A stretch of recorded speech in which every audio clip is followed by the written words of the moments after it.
ആ ബാക്ക് നമ്മുടെ back side ഉണ്ടല്ലോ മൂലാധാരം ഭാഗം അവിടെ ഇങ്ങനെ ഈ എന്തോ കത്തണ പോലെ ഭയങ്കര ചൂടാണ്ടാവുക. ഭയങ്കരമായിട്ട് ചൂടുണ്ടാവും. അപ്പൊ ഞാൻ വിചാരിക്കും ഇതിങ്ങനെ മണിയടിച്ച് ഇങ്ങനെ ദീപാരാധന നടത്തുമ്പോൾ വിചാരിക്കും എന്റെ ബാക്ക് സൈഡ് എന്തോ കത്തിപ്പിടിച്ച പോലെ എനിക്ക് തോന്നണത്. അങ്ങനെ ഞാൻ 2-3 പ്രാവശ്യം ഇത് ഇങ്ങനെ ഉണ്ടായി. അപ്പൊ ഞാൻ എന്നിട്ട് എന്റെ ശാന്തിമാരുണ്ട്, അപ്പൊ പരിചയ ശാന്തിമാരോടൊക്കെ ചോദിച്ചപ്പോൾ അവർക്ക് യാതൊരു ഒന്നും പറയാൻ അതെന്താവോ എങ്ങനെയാവോന്ന് പറഞ്ഞാൽ അവർക്കൊരു അറിവുണ്ടായിരുന്നില്ല. അപ്പൊ ഗുരുനാഥന്റെ ഇത് ഞാനിപ്പോ ഇന്നിപ്പോ കേട്ടത് ഞാൻ. അപ്പൊ അതിനൊരു ഇതാണ് അപ്പൊ എനിക്കൊരു ആൻസർ. അപ്പൊ അതാണ് ഞാൻ നമ്പർ എടുത്ത് വിളിച്ചത്. സംശയം എങ്ങനെ ഉണ്ടായിരുന്നു, അങ്ങനെ കാര്യങ്ങളൊക്കെ ഉണ്ടായിരുന്നു.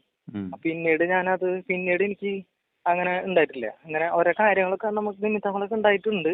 പക്ഷെ ഇങ്ങനെ സംഭവം വന്നപ്പോൾ ആർക്കും അതിനൊരു ആൻസർ നമുക്ക് പറഞ്ഞു തരാനായിട്ട് അറിയില്ലായിരുന്നു. അപ്പൊ അങ്ങയുടെ ഒരു നല്ലൊരു ആ ചാനൽസ് ഒരു നല്ലൊരു അത് ഭയങ്കര ഒരു ഇതായി പ്രചോദനം പോലായി. അപ്പൊ അത് ഞാൻ ഡയറക്റ്റ് ഒന്ന് വിളിച്ചത്. ഇനിയിപ്പോ അപ്പൊ അങ്ങനെ കാര്യങ്ങള്. അപ്പൊ ഇനിയിപ്പോ എന്താ ചെയ്യണ്ട, എങ്ങനെ ഒരു രൂപരേഖ നമുക്ക് തന്നെ കിട്ടിയിട്ടില്ല, എന്താ വേണ്ട ഇങ്ങനെ ചെയ്യേണ്ടത്. വേറെ ഈ ക്ഷേത്രത്തില് പൂജ അല്ലാതെ അതിനും വേറെന്താ ചെയ്യുന്നത്?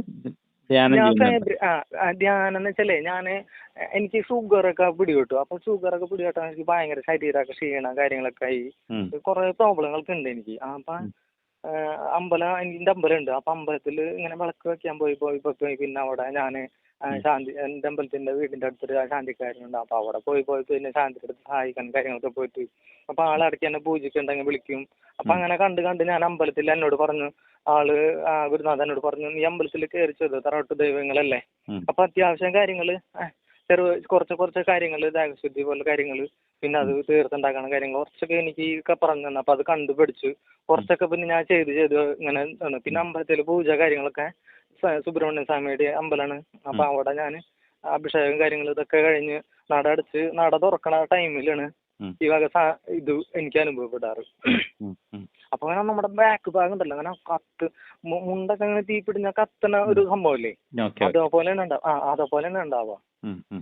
അങ്ങനെ കുറെ കാര്യങ്ങൾ ഇപ്പൊ ഞാൻ ജപ്പാൻ കാര്യങ്ങളൊക്കെ ഉണ്ടായിരുന്നു. പുലർച്ചെ കഴിഞ്ഞാല് ഒന്ന് എക്സസൈസ് ഒക്കെ ചെയ്യും. സാധാരണ എക്സസൈസ് നമ്മൾ ചെയ്യാറുള്ള പോലെ തന്നെ എക്സസൈസ് ഒന്നും അങ്ങനെ കാര്യങ്ങൾ. പിന്നെ അത് കഴിഞ്ഞാൽ എത്ര കാലമായി? അതിപ്പോ ഞാൻ വാടക വീട്ടില് ഞാനിപ്പോ 10-20 വർഷം ആവുകയാണ് ഞാൻ വാടക വീട്ടിൽ. പല വീട്ടുകളെയും പല സാഹചര്യങ്ങൾക്ക് അനുസരിച്ച് ചെയ്യാൻ പറ്റാത്ത അവസ്ഥകളൊക്കെ ആകുമ്പോൾ ഇപ്പൊ കുറെ നാൾക്ക് ശേഷമാണ് ഇപ്പൊ ജപം ഇതൊക്കെ തുടങ്ങിയത്. ഒരു 3-4 ദിവസമായിട്ടുള്ള ജപങ്ങൾ കാര്യങ്ങൾ തുടങ്ങിയിട്ട്. അല്ല, അതിന് മുമ്പ് എത്ര കാലം ചെയ്തിട്ടുണ്ടായിരുന്നു? അതിന് കുറെ ഒരു 2.5-3 വർഷത്തോളം ഞാൻ അമ്പലം ശരിക്കും എന്റെ കയ്യില് ഞാനാണ് ഡെയിലി കാര്യങ്ങൾ. അപ്പൊ എനിക്ക് പോകുന്ന കാര്യങ്ങളൊക്കെ എനിക്ക് ഡെയിലി കാര്യങ്ങളൊക്കെ ഞാൻ ചെയ്തിരുന്നു. എന്ത് ജപാണ് ചെയ്തിരുന്നത്? ഞാൻ ജപിച്ചാന്ന് വെച്ചാല് സ്വാമിയുടെ മൂലമന്ത്രം ഉണ്ടല്ലോ, സ്വാമിയുടെ മൂലമന്ത്രം ജപിക്കുന്ന രുദ്രാക്ഷമാലയിൽ ജപിച്ചെന്നെ ഇരിക്കാറ്.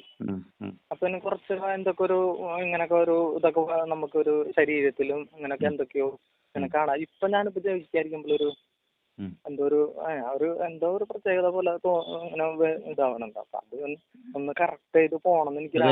മനസ്സിലാണോ ജപിക്കുന്നത് അതോ മനസ്സിലാണ്? ഞാൻ മനസ്സിൽ ജപിക്കുള്ളൂ. ഞാൻ മനസ്സിൽ ഇങ്ങനെ നമ്മൾ മനസ്സിൽ ഇങ്ങനെ ഉരുവിടില്ലേ, അങ്ങനെ ഞാൻ പറയാം. പുറത്തേക്ക് ഞാൻ സൗണ്ടില് ഞാൻ ജപിക്കാറില്ല. അപ്പൊ അങ്ങനെയാണ് ഇപ്പൊ സാഹചര്യങ്ങളൊക്കെ. ഞാൻ വീട്ടില് വാടക വീട്ടിൽ ഇപ്പൊ താമസിക്കുന്നത്. അപ്പൊ അവിടെ സാഹചര്യങ്ങൾ കുറവാണ്. അപ്പൊ ഓണറെ വീടിന്റെ തൊട്ടപ്പുറത്ത് തന്നെ അതിന്റെ മേലെ കയറി നിന്നിട്ട് ഇപ്പൊ ജപിക്കലും ഒക്കെ കാര്യങ്ങളൊക്കെ ചെയ്യണത്.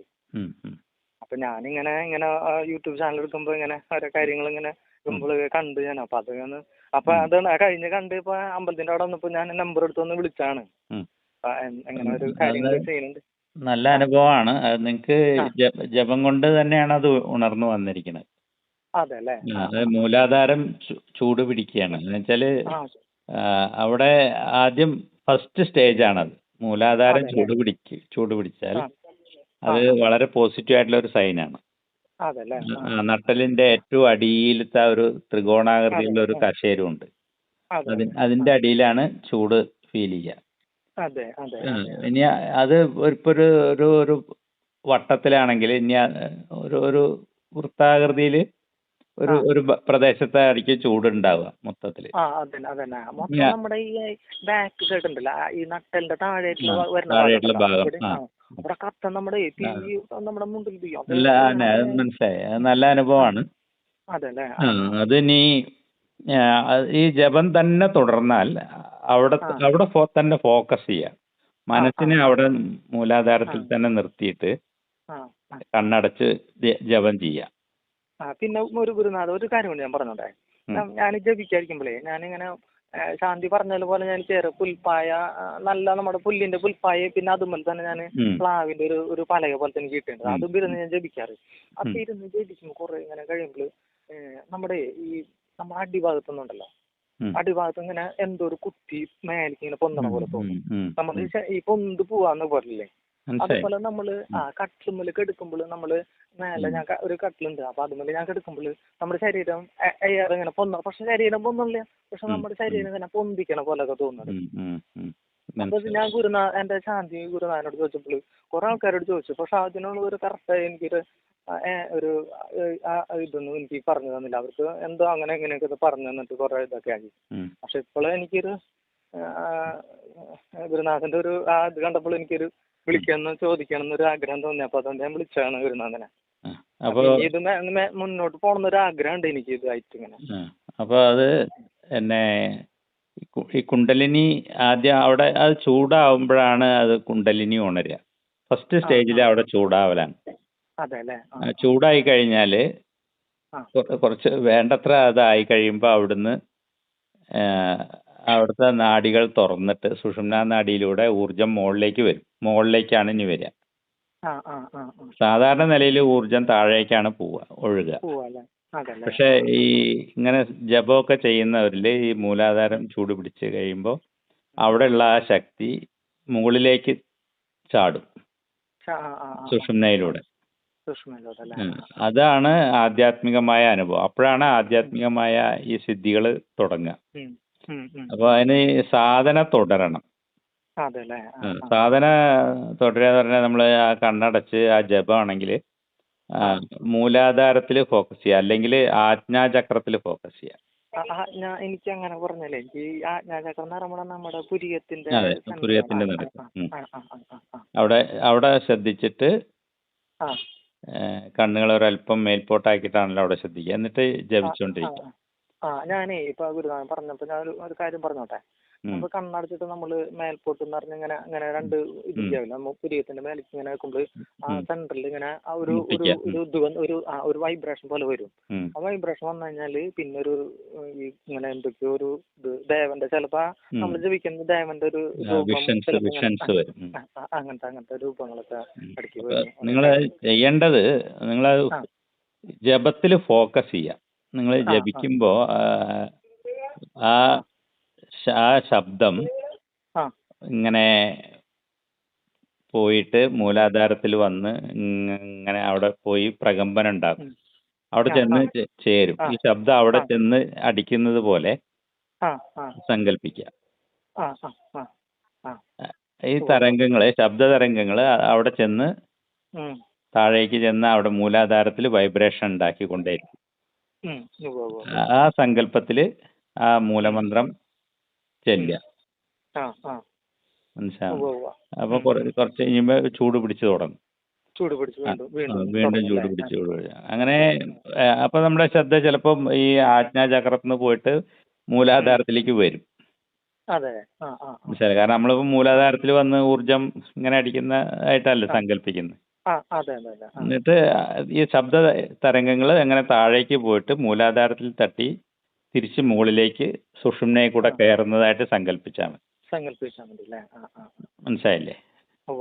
അപ്പൊ ആദ്യം താഴേക്ക് പോയി ശബ്ദ തരംഗങ്ങൾ അവിടെ പോയി അവിടെ ചെന്ന് അടിച്ച് തിരിച്ച് മുകളിലേക്ക് ശരീരത്തിലൂടെ അങ്ങനെ മുകളിലേക്ക് ശിരസ് വരെ കയറി വരും. അതിങ്ങനെ ആ ഒരു സങ്കല്പത്തിൽ മുഴുകിയിട്ട് ഇത് ചെയ്തോണ്ടേയിരിക്കുക ജപം.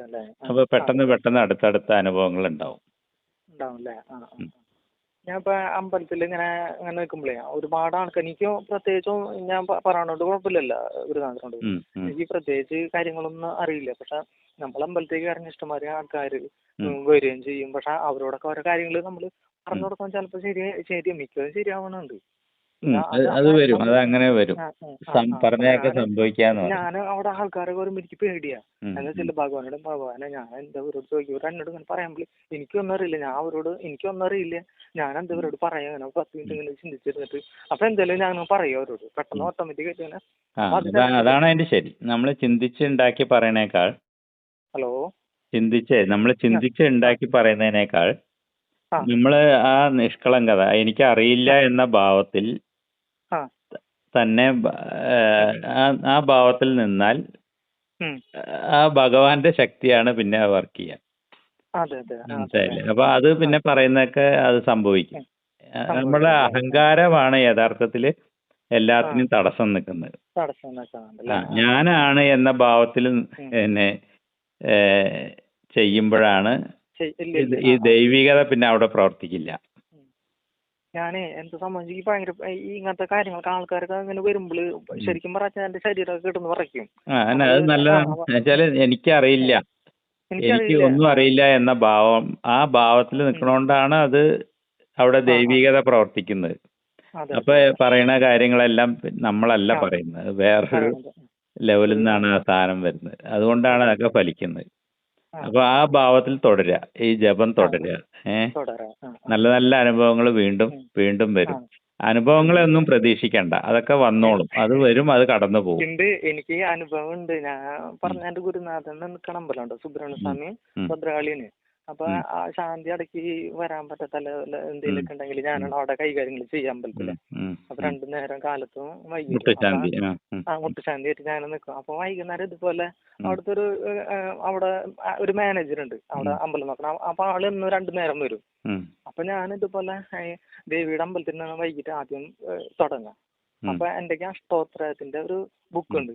അപ്പൊ നട അടച്ചു കഴിഞ്ഞിട്ട് ഞാൻ അതിങ്ങനെ ചെല്ലി ഇങ്ങനെ ഇരിക്കാം. അപ്പൊ അമ്മയോട് ഞാൻ പറയാ, എനിക്കൊന്നും അറിയില്ല, എനിക്കറിയാവുന്ന കാര്യങ്ങളൊക്കെ അമ്മയുടെ ചെല്ലുമ്പോ എന്തെങ്കിലും പൊറുക്കണോട്ടാന്ന് പറഞ്ഞിട്ട് ഞാൻ ഇരിക്കുക തന്നെ, തൊട്ട് നമസ്കരിച്ച് ഞാൻ ഇരിക്കുക. അങ്ങനെ ഇരുന്ന് ഇങ്ങനെ ജപിച്ചു, ഇങ്ങനെ ആ അഷ്ടോത്തരം ജപിച്ച് ഓരോ പുഷ്പം ഇങ്ങനെ അർപ്പിച്ചോണ്ടിരിക്കുമ്പോ പെട്ടെന്ന് മരം മൂത്ത് നോക്കിയപ്പോഴേ ആകെ മുടിയൊക്കെ കഴിച്ചിട്ടിട്ട് ഭയങ്കര രൗദ്രഭാവത്തിലാണ് അമ്മ ആദ്യം കണ്ടത്. അപ്പൊ എനിക്ക് കണ്ടപ്പോ ആകെ പിടി, എനിക്ക് പോണം, എനിക്ക് ഓടണം വെച്ചിട്ടുണ്ട. ആകെതായി ആകൊരു നമ്മളെ മുന്നിൽ പെട്ടെന്ന് മുടിയൊക്കെ കഴിച്ച് ഭദ്ര ഇത് ഇങ്ങനെ വന്നപ്പോൾ കണ്ണൊക്കെ തുറിച്ച് 2 പ്രാവശ്യം അങ്ങനെ ഭയങ്കര രൗദ്രഭാവത്തിൽ ഇങ്ങനെ തുറിച്ചിട്ടൊക്കെ ഉണ്ടായിരുന്നു അമ്മ. അപ്പൊ അമ്മോട് പറഞ്ഞു, അമ്മ എനിക്ക് ഒന്നും അറിയില്ല, എന്നോട് പൊറുക്കണെന്ന് പറഞ്ഞു. പിന്നെ അമ്മ ചില നേരത്ത് ചിരിച്ചിരിക്കുന്ന സമയം, ഓരോ സമയത്ത് ഓരോ മാറ്റങ്ങൾ സമയത്തിനനുസരിച്ചാണ്. അതന്നെ. അപ്പൊ ഞാൻ പൂജ കഴിഞ്ഞിട്ട് ആ ചേട്ടനോട് പറഞ്ഞ, ചേട്ടാ നിങ്ങളുടെ ദേവി ഭയങ്കരം ഞാൻ കണ്ടു പേടിച്ചു അമ്മേനെ. അപ്പൊ ഞാൻ ഇതുപോലെ ഗുരുനാഥനോട് പറഞ്ഞ പോലെ തന്നെ ആളോട് പറഞ്ഞു. അപ്പൊ ആള് പറയണ എന്നോട് ഇതുപോലെ ശാന്തിക്ക് പറ്റാണ്ടപ്പോ വേറൊരു ശാന്തി, കുറച്ച് പ്രായമുള്ള ശാന്തി ഇത്ര അല്ല ഏജുള്ള പ്രായം. അപ്പൊ ആ ശാന്തി ഭദ്രകാളി ദേവിനെ പൂജിക്കുന്ന ഏറ്റവും കൂടുതൽ പൂജിച്ചുള്ളത് ദേവിനെയാണ്.